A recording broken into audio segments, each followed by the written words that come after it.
Shauna? Okay, next up is a presentation by the Bicycle Pedestrian Commission on downtown bike racks and proposed changes to the commission roles and responsibilities. Zach, thank you so much for being here. Thank you.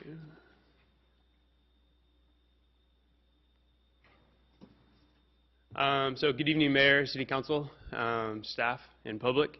So I'm going to talk about the downtown Gilroy bicycle rack project. Feel free to stop me at any point in this process too.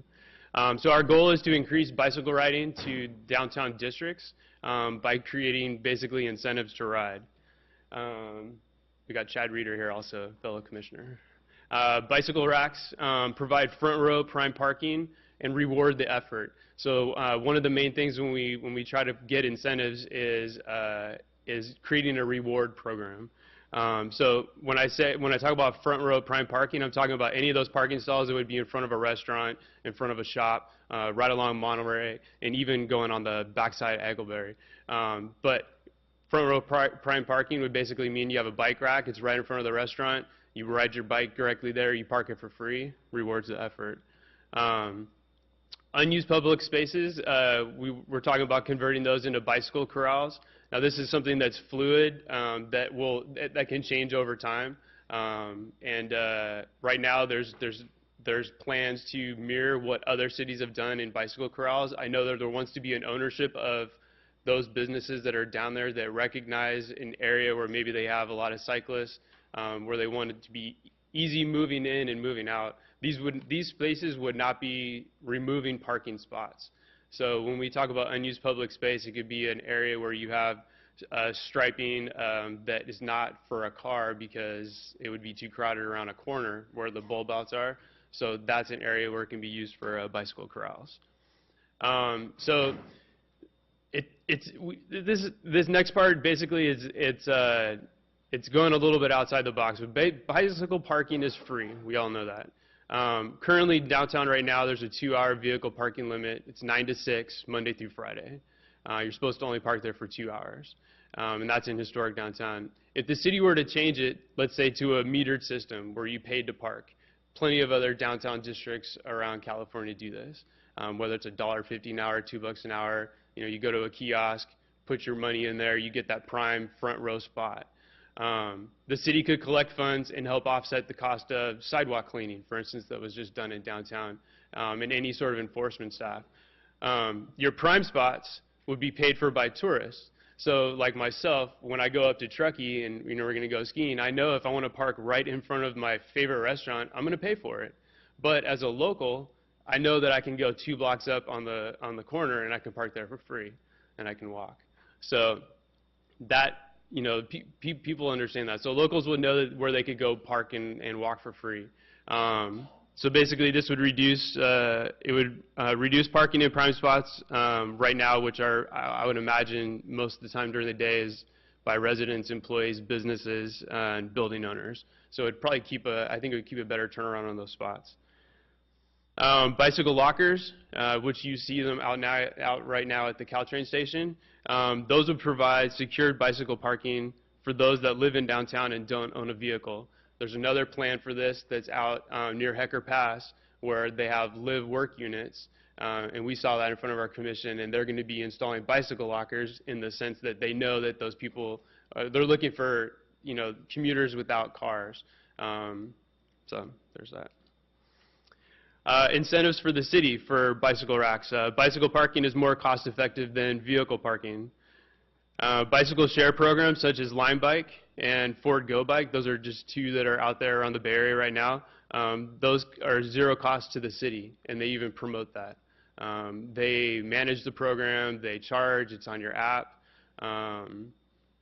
If there's maintenance on those bicycles, they take care of that as well. And on Lime Bike, those are done not with dockless. So there's basically just bikes roving around at night. What happens is they usually go around, they'll collect them all, redistribute them to the main areas, whether it's Caltrain, downtown, Gavilan College, Hecker Pass, any of those, all along First Street. For a Go Bike, you'll actually have a big dock station, and those are meant for short trips, like half-hour trips from Gavilan College to the Caltrain, or from the, going up to the West Side Grill to downtown. The bicycle racks that I'm gonna show you here in a second, these cost $743, and they can add 4 parking spots. So, and they can be easily moved based on the needs of downtown or any district in downtown. So that right there is just sort of a figure to keep in your head. I don't know the physical cost of building a parking structure or what it would cost to add more parking spots, but that's how much it would cost to add 4 more parking spots for bicycles.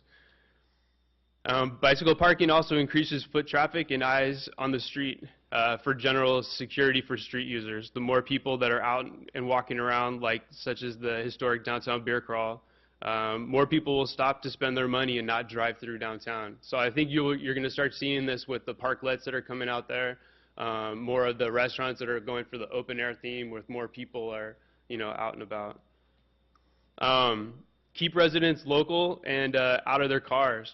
So this is something big for us that I know is happening right now, but you're going to see it in the future generations. Safe Routes to School, the Measure B funding with education and encouragement right now, we're teaching the youth and adults to ride and walk more around their community.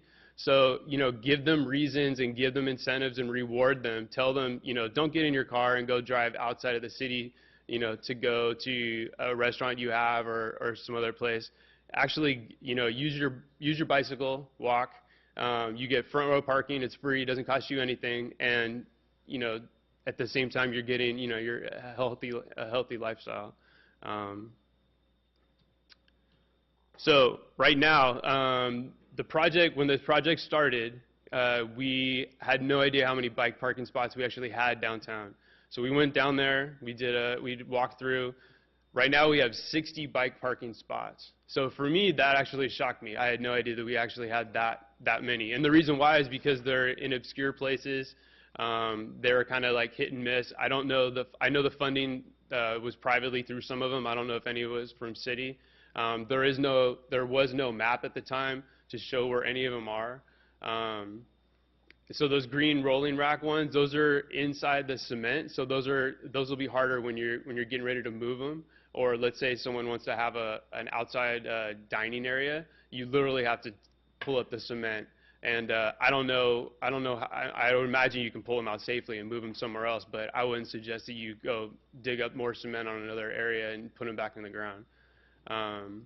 There's 3 pole-mounted racks, which are easy to move, and they hold 2 bikes. And then you have hoop racks, which are basically, they hold 2 bikes each. So what we came up with is that we just took basically a snapshot of downtown, and we thought, okay, so all the open spaces that we see on a map currently right now, if you were to build that out, you could have 380 bike parking spots. Now, obviously, this number, it's got to be fluid, because you could have some areas where someone says, I want to have an outdoor dining spot. And some of these, include corrals on the street, which obviously some of them you could fit, up to 16 bikes, but some of them it might just be more, it might be like 10 bikes or whatever. So what we did is we put both of these on a map, and I'll show it to you in a second. But it's meant to be fluid. It's definitely not something set in stone. Like I said, just right now, the downtown bicycle parking plan that I sent you guys earlier today and you've seen before, it's still in draft form. There's still planners that are in the city that are taking a look at it, and we're getting a lot of extra feedback. And one of the, Gary Heap, the new city traffic engineer and city engineer, he's taking a look at it also to provide some input on it. So, the good stuff. This is the proposed artistic bike rack. It's $743 plus freight and tax. It's surface mounted, like I talked about before, so it's easy to move. Galvanized steel, which is pretty much standard, so you won't see a lot of corrosion. This is what this company Gilroy uses. Powder coated.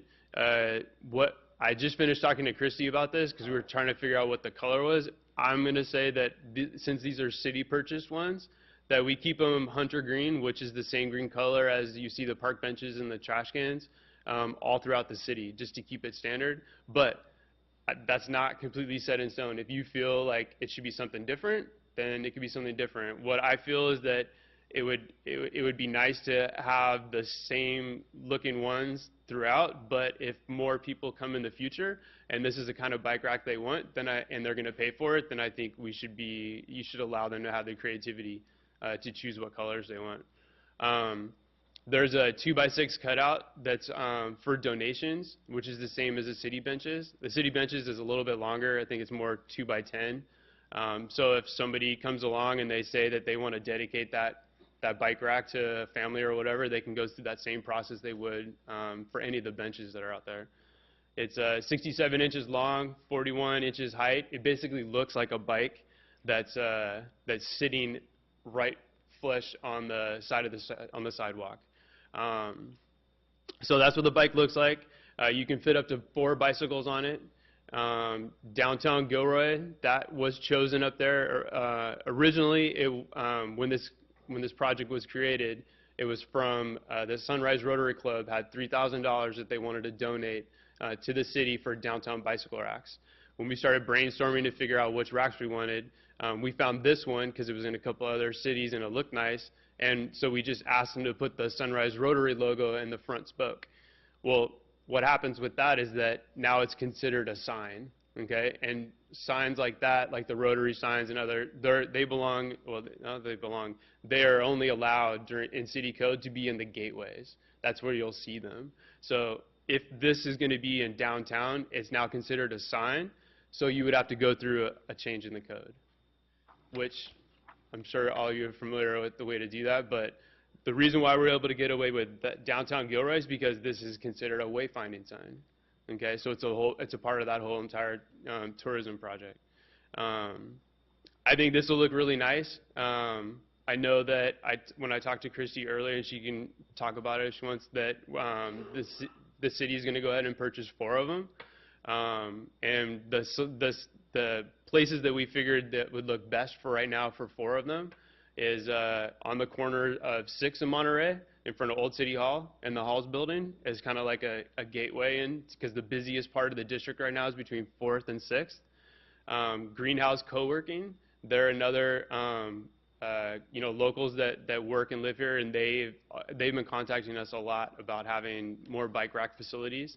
That's a good spot, open spot right there. It's right there where 5th Street Live is, the farmers market. I think it'll visually look good. And then the 4th one down at the plaza on 4th and Monterey, where the bank is. Planning has gone out to 10 spots, but for right now we just basically have the funding for 4. Sunrise Rotary Club pulled their donation back at the end of last year because the process has just taken forever. Yeah, but with the downtown bicycle parking plan, this in place, I would imagine that once city planning and Gary is able to look at the bicycle parking plan, that we can actually put it into effect. So any organization out there that wants to donate or add to this, there will be basically no red tape. There's a process for them to go through. If it's something as simple and something we already have, it's easy. Everybody's fine with that. If it's something more on an artistic level and they have an unused place where they want to go, then the process would be to come through the Bicycle Pedestrian Commission and at the same time go through the Public Art Committee. Because this basically, when you see this on the street with no bicycle on it, it basically is a public art piece. Can you clarify what the 4th location was? You said 6th and Monterey, the CMAP building, Pinnacle Bank. Yeah, so on the old City Hall side and on the Halls building side. Yeah, you got Bartenders Union right there, and you've got Old City Hall, which both have a lot of traffic. And plus you've got 6th Street is, there's a lot of people driving through there, so visually they'll be able to see it. So these places have already been through planning. We've already talked with Public Works. The only thing you have to do when you actually get them physically is to make sure that there's obviously no utilities underground. No one has any plans to put any, outdoor seating out there. And there's about a 6-week turnaround when we get these in. Let's see. So I am going to go after and ask Sunrise Rotary if they still be willing to maybe donate one of them, one bike rack. I know that they moved on and they went to Gavilan College. That's putting in more bicycle parking, so that's where those funds went to, is for their 10-year anniversary. But I want to take on the challenge to, it's great that we have 4 right now. I'm hoping by next summer we can reach out to more organizations that are out there that want to donate funding for this. Obviously, that little plaque right there, they still can put their name in there as a dedication plaque, which is consistent everywhere else. But I know there's going to be some organizations like the Sunrise Rotary who still would like to have their logo in the front. But obviously, that's a whole separate issue. But we got grant funding that can go for this. We've got new businesses that are coming in that, let's say they want to, make it a requirement to, purchase infrastructure for them when they're down there.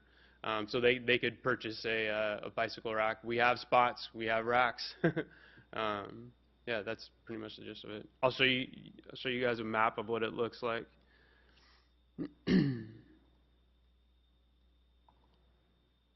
So this is existing. Let's see how I can make this bigger.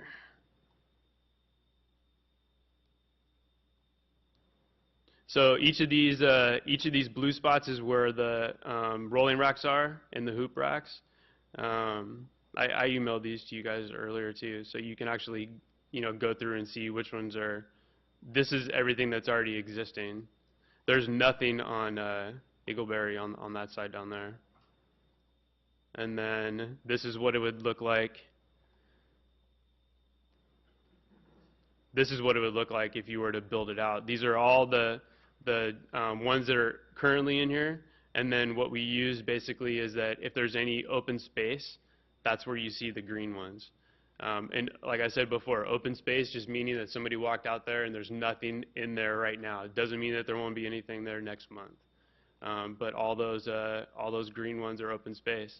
Where you see those X's right there, those are areas on the street where it could be a bicycle corral, where it's just there's unused public space sitting right there.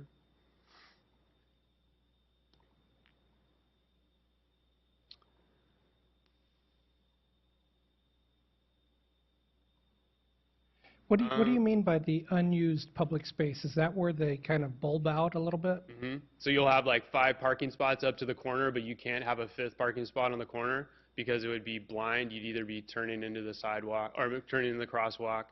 Okay. So you'll see some of those areas down there. It's actually, yeah, they'll have hash marks on it. Some people call them cross hatches. Yeah. And some of them are actually really, really large. And I don't know if that'll change at all during the restriping or repaving of Monterey either.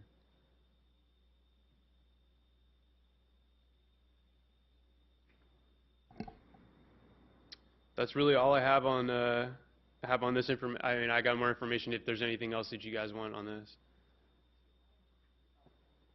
When I was looking at the presentation earlier, I noticed the Fix-It station. Yeah. Is that, number one, is that already in place? And number two, if not, do you have plans? Gary Walton has said that he wants to donate a Fix-It station for downtown. When I've talked to, we put one on the map in a place where we thought it was, would work, where he had the most people. But I talked to someone in Plano. I talked to Jesse Bristow, and he was saying that there's been a couple different suggestions on places to put it. One of the suggestions was at the foot of 5th Street, sort of near where the Christmas tree is right now, because it would be in an open space. It just sits like a cylinder. You've seen it at the Gilroy Library. It doesn't need a whole lot of space. Another spot would be at the bus stop across the street from CMAT building. There is open space right there, but that's also coming from a private individual. So I would say they need the chance to be able to say where they would want it to, but it would go into an open space. And with that parking plan in place, there shouldn't be any red tape at all about getting one there. Does that answer your question?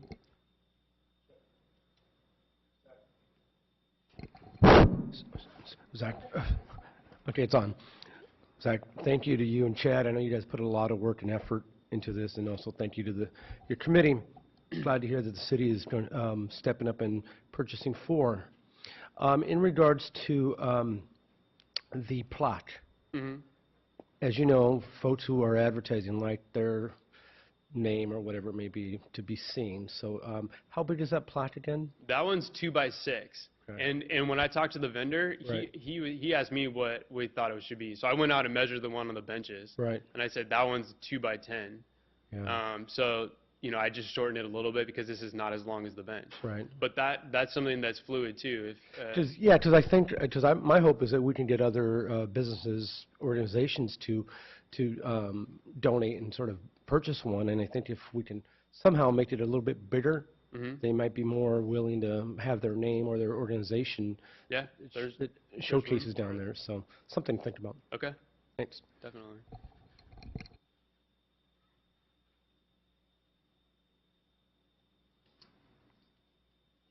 Please continue. Yeah, and if there's any feedback that you want to provide on the parking plan, it doesn't have to be tonight. You know, talk to anybody at planning or talk to us if there's something that you've seen out there of what works or what doesn't work.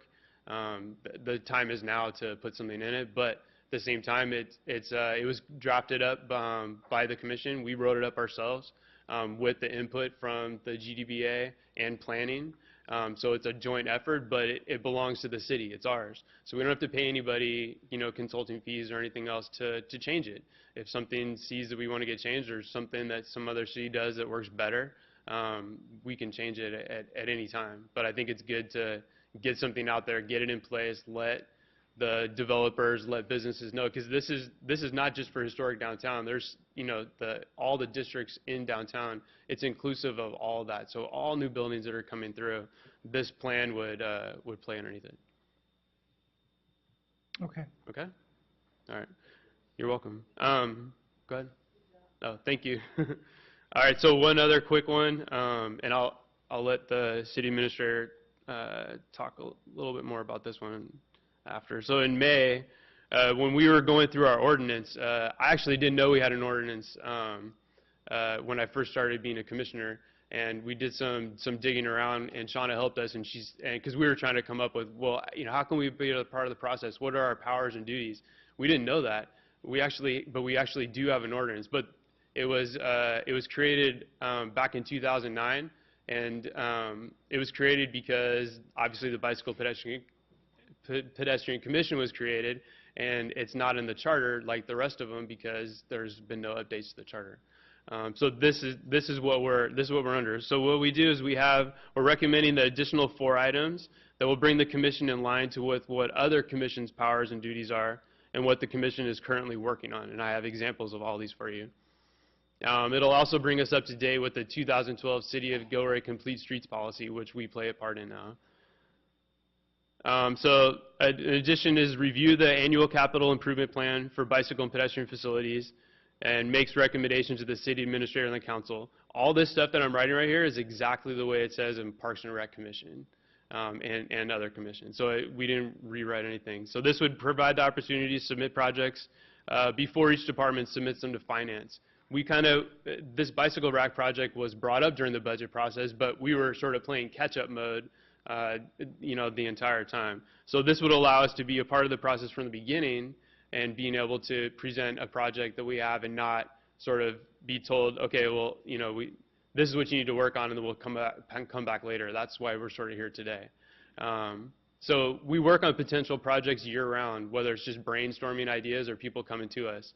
And we try to best align them with grant funding as well, and I know that was an important part of this budget process, is to have something that's either grant funded. There's no wish list. It has to have some money behind it. Transportation projects and new development projects with private and public streets shall be reviewed by the Bicycle Pedestrian Commission early in the planning and design stage to provide the Bicycle Pedestrian Commission opportunity to provide comments and recommendations regarding complete streets feature to be incorporated in the project. That's directly from the Complete Streets Policy. So this is keeping in line with what the city's Complete Street Policy, which states it is a responsibility of the Bike Ped Commission. We ride and walk our neighborhoods daily. We know trouble spots and most often have experienced them. We have the ability to hear about a project at our commission meeting or a special meeting, which can be called at any time, and then go out and actually ride and walk it and provide good feedback. Formulate and recommend to the council and city administrator policies for acquisition, development, and improvement of all bicycle and pedestrian facilities. This is basically what I just presented to you right now. This is what we did for downtown bicycle racks. We drafted the downtown bicycle parking plan, and we're active in the GPAC and with the VTA BPAC as well. Advise council and city administrator with respect to offers of donation of money, personal property, or real estate to be used for bicycle and pedestrian purposes. Same thing, this is what's going on right now. The Sunrise Rotary Club approached the Bicycle Pedestrian Commission, wanted to donate $3,000 for bicycle racks in downtown. Obviously, we don't have that anymore, but there was no place for them. There's no plan for that funding. The bike fixing station, we do still have currently planning for that, but I can tell you that most people are starting to say right now, I want to come up with a timeline. I'm going to give you $3,000, but I want to have it in 90 days, or I want to have it in 120 days. There can't be this sort of, okay, well, I don't know what the process is. I don't know how long it's going to take. We are constantly reaching out to the public monthly to join our meetings and be a part of the process. That's all I have.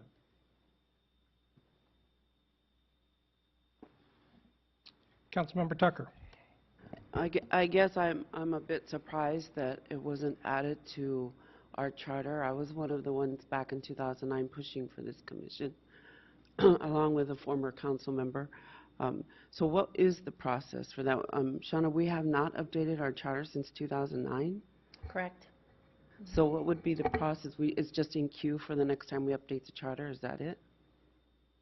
Gabe? Or I think that's generally true. Not all commissions are described in the charter, and they don't have to be. I mean, a commission can have the full powers that is desired here, for example, without being in the charter, because the council has the ability to establish other commissions.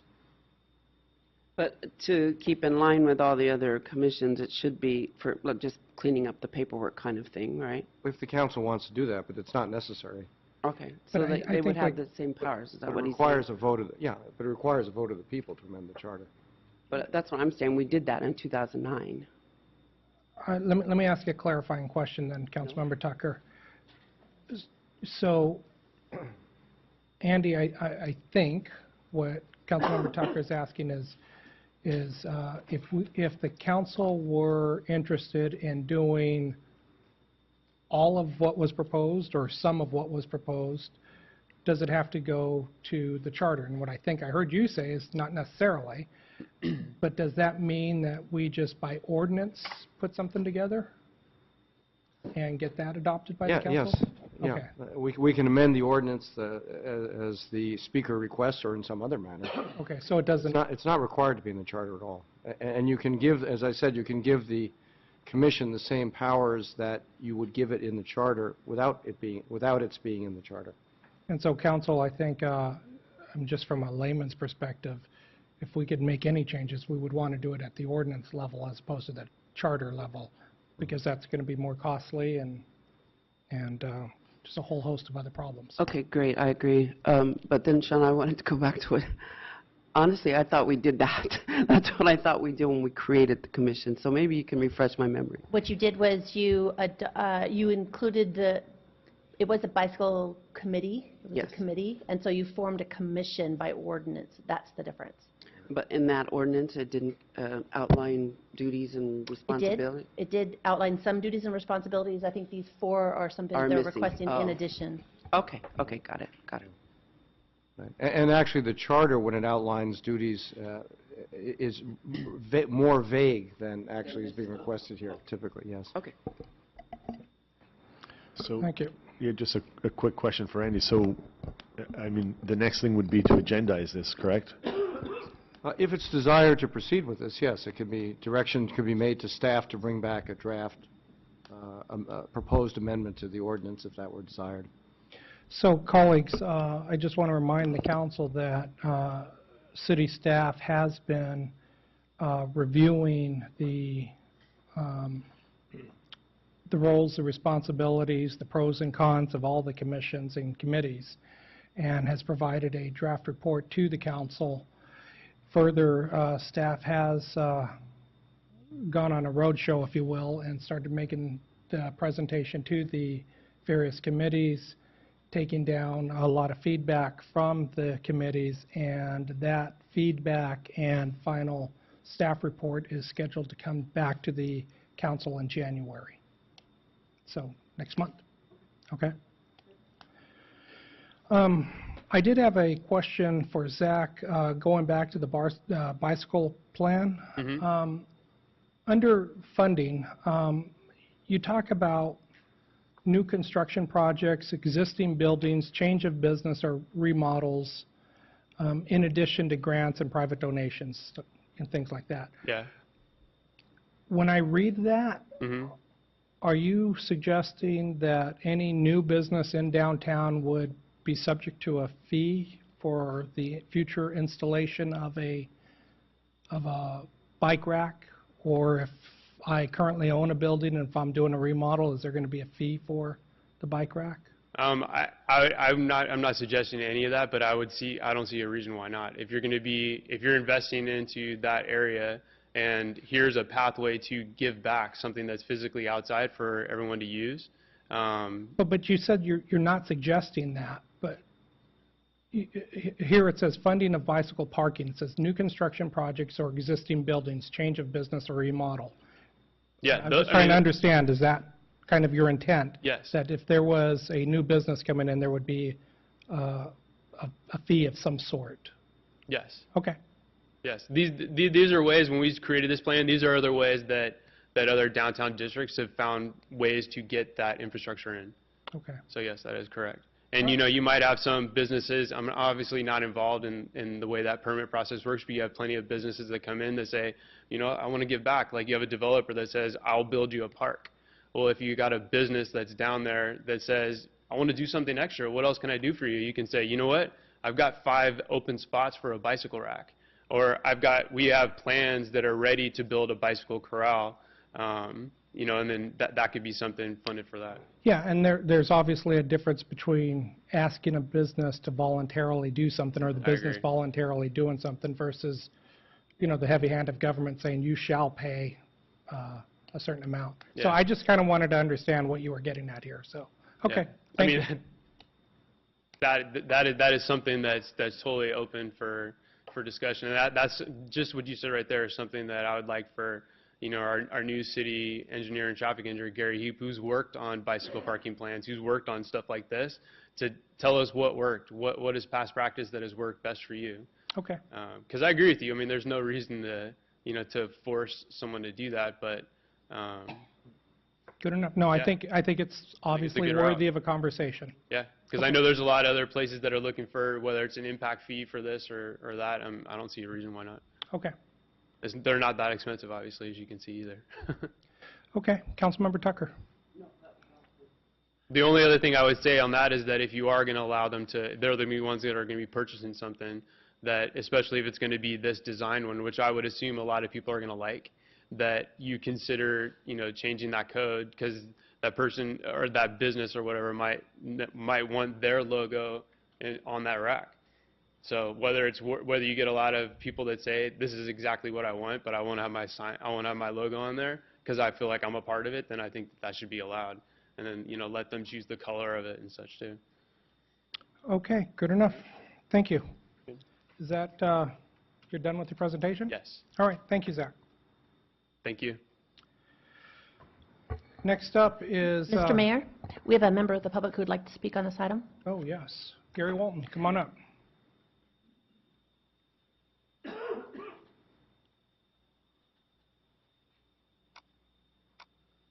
Mayor and members of the City Council, I'm here tonight representing the Downtown Association. First of all, I'd like to thank you for your contribution to the bike racks downtown. I think it's important that we continue to invest in improvements to our bicycle and pedestrian modes of transportation. One is, we do have, most people don't know it, but even in downtown Gilroy, that the land in downtown is the most valuable land that we have in the city per square foot. So any unused land that can be used for a productive use is a smart thing to do. Two, it makes it easier to bike downtown. Every person, by doing that, every person who bikes downtown, that's one less car. And it's a lot less expensive to put in bicycle improvements than a parking spot, significantly less. So we want to really promote that. In addition, the cities usually get a return of like $10. I've seen studies that for every dollar of public money, there's $10 of economic benefits that come from biking. When you bike downtown, there's other studies that show that you spend more time downtown. A bicyclist will spend 33% more time downtown than a person who arrives by car. And when they spend more time downtown, they spend more money downtown. So that's a positive thing. And as a community, I think that we should invest in other modes of transportation, such as transit, walking, and biking, not only just for cars. I think we'll be a better community because of that. So we are, the Downtown Association, we're very much in support of this. We're thankful for the contribution that the city's made, and we hope to see that continue. Thank you. Thank you, Gary.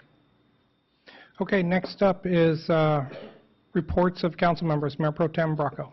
Yes, I wanted to congratulate our two high schools, Gilroy High Mustangs and the Christopher High Cougars. They both brought home the titles of their respective divisions, and it's something that hasn't happened before. And I'll be meeting tomorrow night, I believe, with the mayor also, with a local group of community members and businesses that want to put on a parade and a community event day.